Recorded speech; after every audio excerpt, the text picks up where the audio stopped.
शेतकऱ्यांनी सीसीआयला कापूस विकल्यानंतर खात्यांची माहिती होती, परंतु सीसीआय तसेच बँकेच्या चुकीने शेतकऱ्यांची 2.5 लाख रुपयाची रक्कम झारखंड येथील खात्यात गेली।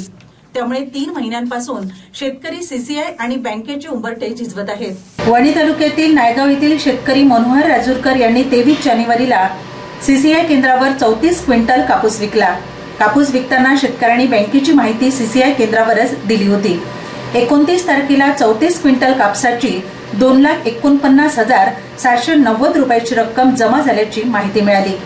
खाते पाहिले असता ही रक्कम शेतकऱ्यांनी दिलेल्या खात्यावर जमा झाली नाही।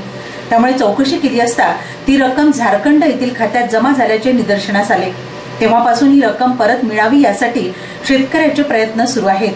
मात्र सीसीआय तसेच बँकेकडून टोलवाटोलवी सुरू असल्याचा आरोप शेतकऱ्यांनी केला आहे। संबंधित शेतकऱ्यांनी अकोला येथे सीसीआय कार्यालयापासून तर स्टेट बँकेच्या वरिष्ठ अधिकाऱ्यांची भेट घेतली, मात्र अजूनही रक्कम शेतकऱ्यांना मिळालेली नाही। खरीप हंगाम तोंडावर आलेला आहे। अशा स्थितीतही शेतकऱ्यांना आपल्याच पैशासाठी कार्यालयाचे उंबरठे झिजवावे लागत असल्याचे दिसून येत आहे।